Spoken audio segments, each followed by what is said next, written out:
तव कथामृतं तप्तजीवनं कविभिर्हितं कल्मषापहं श्रवणमङ्गलं श्रीमदाततं भुवि गृह्णन्ति ये भूरिदा जना। ঠাকুর শ্রীরামকৃষ্ণ দক্ষিণেশ্বরে নরেন্দ্রাদি অন্তরঙ্গ এবং অন্যান্য ভক্ত সঙ্গে রয়েছেন। ষষ্ঠ পরিচ্ছেদ এই অধ্যায়ের, সেখানে আমরা এসে উপস্থিত হয়েছি।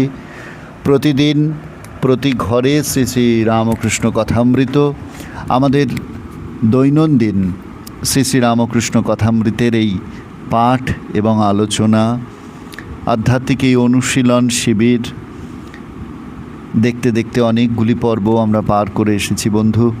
আরও বহু পর্বে আমরা এই অমৃত কথার যে অমৃত ভগবান শ্রীরামকৃষ্ণ আমাদের দান করেছেন, আমাদের অনন্ত জীবন লাভের যে সুযোগ অবতার পুরুষ করে দিয়ে গেছেন, পরম পুরুষ শ্রীরামকৃষ্ণ করে দিয়ে গেছেন, সেটিকে আমরা আমাদের মতন করে গ্রহণ করবার এই প্রয়াস প্রাণানাম বাংলা চ্যানেলের মাধ্যমে করে চলেছি।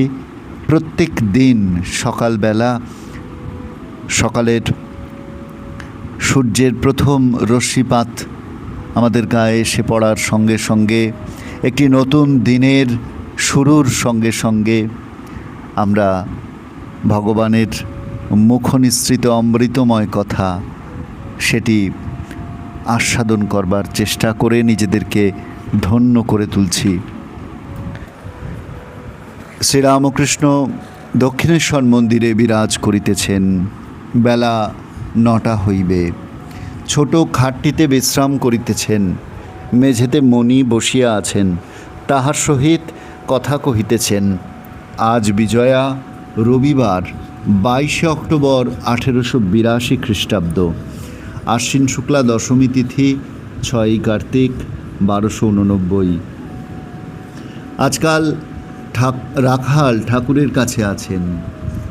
নরেন্দ্র ভবনাথ মাঝে মাঝে যাতায়াত করেন। ঠাকুরের সঙ্গে তাহার ভ্রাতুষ্পুত্র শ্রীযুক্ত রামলাল ও হাজরা মহাশয় বাস করিতেছেন। রাম, মনমোহন, সুরেশ মাস্টার, বলরাম ইহারাও প্রায় প্রতি সপ্তাহে ঠাকুরকে দর্শন করিয়া যান। বাবুরাম সবে 2-1 দর্শন করিয়াছেন। শ্রীরামকৃষ্ণ: তোমার পূজার ছুটি হয়েছে? মণি: আজ্ঞা হাঁ, আমি সপ্তমী, অষ্টমী, নবমী পূজার দিনে কেশব সেনের বাড়িতে প্রত্যহ গেছিলাম। শ্রীরামকৃষ্ণ: বলো কি গো? মণি: দুর্গাপুজোর ব্যাখ্যা বেশ শুনেছি। শ্রীরামকৃষ্ণ: কি বলো দেখি? মণি: কেশব সেনের বাড়িতে রোজ সকালে উপাসনা হয় 10টা-11টা পর্যন্ত। সেই উপাসনার সময় তিনি দুর্গাপূজার ব্যাখ্যা করেছিলেন। তিনি বললেন, যদি মাকে পাওয়া যায়, যদি মা দুর্গাকে কেউ হৃদয় মন্দিরে আনতে পারে, তাহলে লক্ষ্মী, সরস্বতী, কার্তিক, গণেশ আপনি আসেন। লক্ষ্মী অর্থাৎ ঐশ্বর্য, সরস্বতী অর্থাৎ জ্ঞান, কার্তিক অর্থাৎ বিক্রম, গণেশ অর্থাৎ সিদ্ধি, এসব আপনিই হয়ে যায় মা যদি আসেন। শ্রীযুক্ত ঠাকুর সকল বিবরণ শুনিলেন এবং মাঝে মাঝে কেশবের উপাসনা সম্বন্ধে প্রশ্ন করিতে লাগিলেন।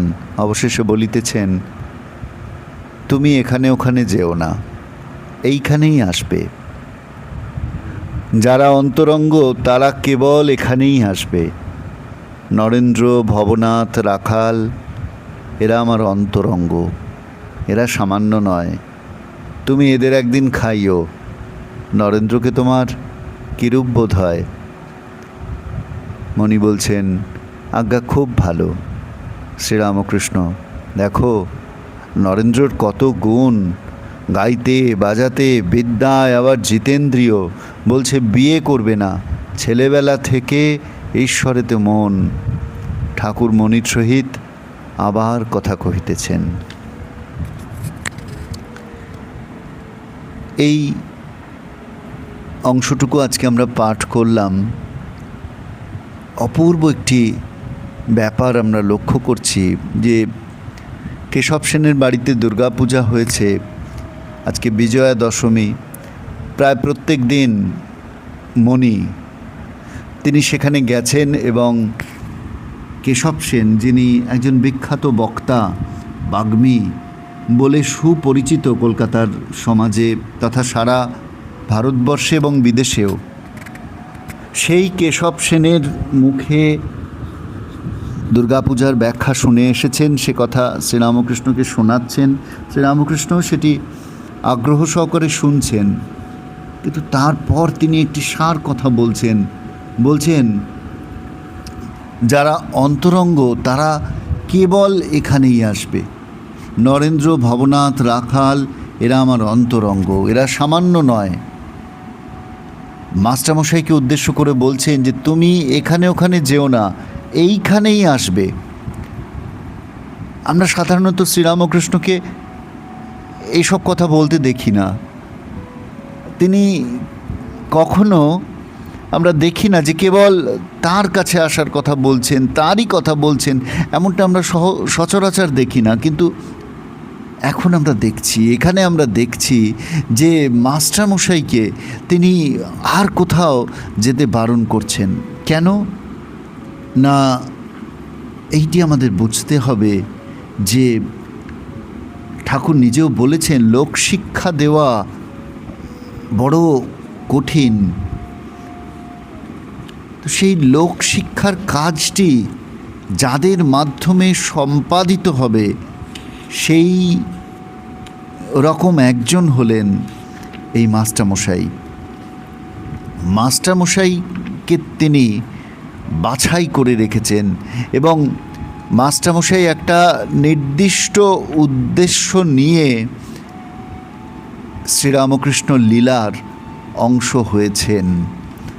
বা বলা ভালো, শ্রীরামকৃষ্ণ জানেন যে তাকে দিয়ে, মাস্টারমশাইকে দিয়ে একটি বিশেষ উদ্দেশ্য সাধিত হবে। সেটি কি আমরা আজকে বুঝতে পারছি যে শ্রীরামকৃষ্ণ কথামৃত, এই যে শ্রীরামকৃষ্ণ কথামৃত লিপিবদ্ধ হবে, সেই কঠিন কাজটি মাস্টারমশাইকে করতে হবে। এবং সেই কারণে মাস্টারমশাইকে তিনি সাবধান করে দিচ্ছেন যে তুমি আর অন্য কোথাও যেও না, তুমি কেবল এখানেই আসবে। শ্রীরামকৃষ্ণকে এই রকম বলতে আমরা খুব একটা সচরাচর অন্যত্র শুনি না, কিন্তু আমরা অনুধাবন করতে পারি যে যে বিরাট কাজটি মাস্টারমশাইকে দিয়ে সম্পাদিত হবে, সেই কাজটি করবার জন্য তিনি চিহ্নিত। তাই তাকে আর অন্যত্র কোথাও গেলে চলবে না, অন্যত্র তার যাওয়া সেইভাবে চলবে না, তাই সাবধান করে দিচ্ছেন।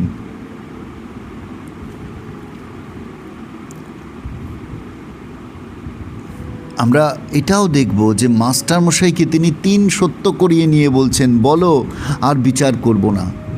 কারণ ঠাকুর চাইতেন যে মাস্টারমশাই তার ভাব কোনোরূপ পরিবর্ধন না করে পরিবেশন করুন। তাই মাস্টারমশাইয়ের জন্য কাজ নির্বিচারে গ্রহণ এবং ঠিক সেইভাবে বিনা ব্যাখ্যায় সেই ভাব পরিবেশন।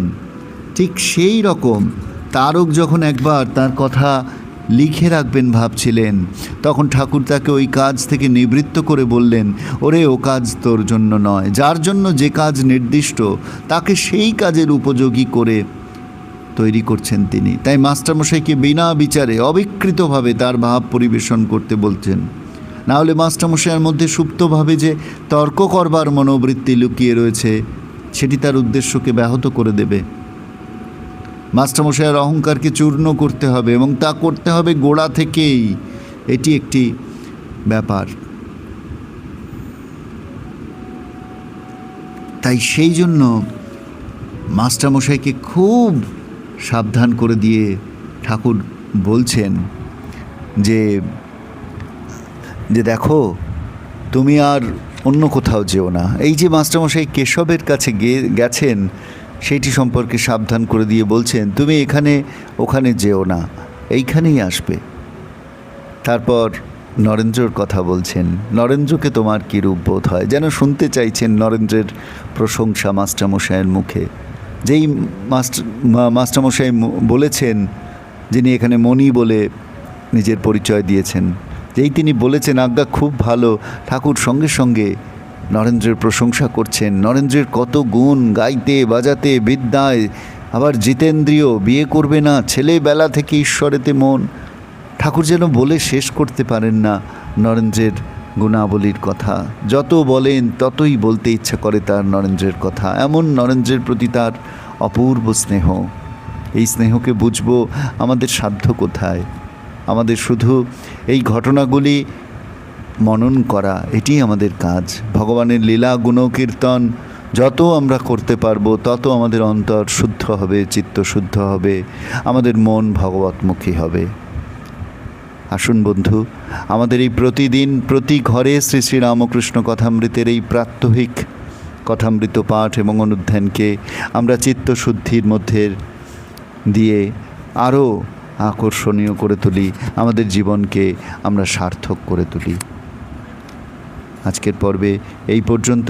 আপনাদের সকলকে ধন্যবাদ। নমস্কার।